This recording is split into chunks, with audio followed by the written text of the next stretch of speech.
Hi guys.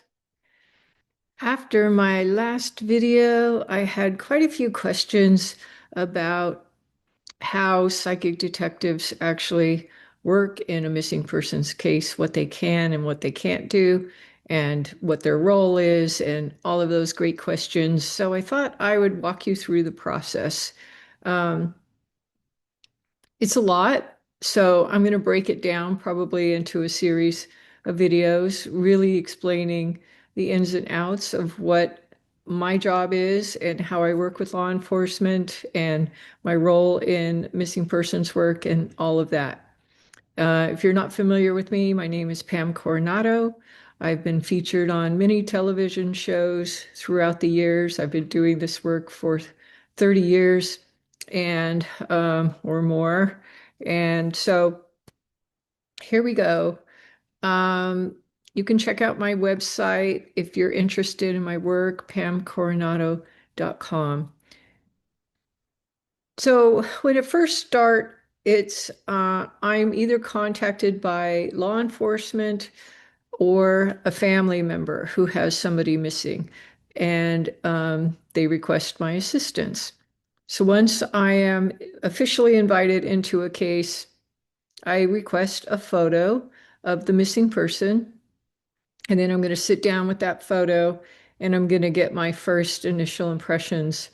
So what I'm looking for is their status. So the first thing I want to establish is what is their status? Are they alive? Are they not alive? I ask myself, what's their current physical state? So I'm just trying to determine very quickly, what are we dealing with? What's their status? Um, are they alive? Are they not alive? How urgent is this situation? Then I get a quick feel for the location. Are we dealing with woods, water? Is this person on the move? What's the general sort of location situation? And then I explore why the person's missing. Why is this person missing? Why aren't they where they should be? So a feeling of whether this is an accident, whether this is foul play, whether um, somebody's just lost and confused. There's a lot of reasons people go missing. So I try to assess quickly sort of what the scenario look like. Once I kind of get those initial impressions and questions answered, then um, then I want to, like I said, I want to assess whether this is um, basically a search and recovery or if this is a search and rescue. Uh, and that determines, the urgency and how we are going to direct the search going forward. So it's a lot different if you're looking for somebody who's on the move as opposed to somebody who's not. Um, since I'm trained in remote viewing, then I will sit down and do a full remote viewing session, which gives me a great deal of detail about the location. So I really, at that point, try to sit down, come up with sketches, come up with a lot more detail that's going to give me some landmarks and things like that in order to see if we can come up with a an area of interest that maybe detectives or searchers are going to recognize from my description. That's always my goal, is to come up with enough landmarks and um, different things that I can describe that's going to help them recognize where it is that I'm describing. I'm also actively involved in a lot of searches, so I'm very much boots on the ground. I do a lot of search work myself. Um, because I've done a lot of search work, I have a really good feel for what kind of information is helpful and what kind of information is useful. So if I were to say something like, I see a path in the woods, or I see water, detectives hate that. That is not helpful to them.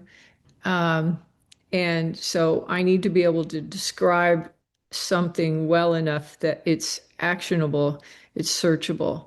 Um, Once I come up with my landmarks, I may see a cell tower, I may see a water tower or railroad tracks or um, an, an unusual building.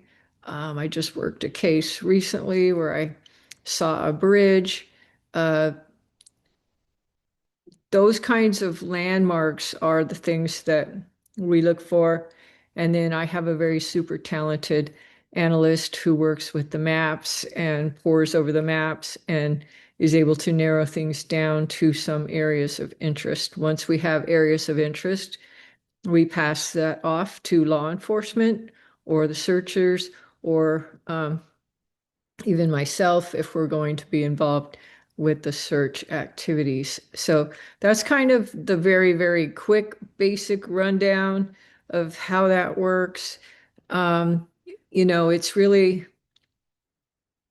about providing as much detail as possible, um, really being able to assess what the situation is, being able to figure out if this person's alive or not is really actually very challenging. So I take that seriously. It's not something I want to get wrong, and I've worked really, really hard to become accurate with that.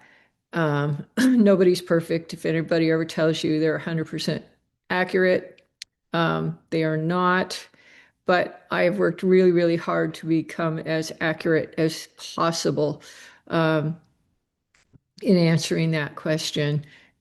And I always try to take myself to the location in my consciousness. I try to take myself to the location and look at it as if I was standing there. It's really important for me to look at it as if I was standing there because that's where I can look around and see what may be of interest or things would catch my attention if I was standing there. Um, as part of the search. So those are the things that I'm always looking for. All right, drop your questions below, and I will see you next time.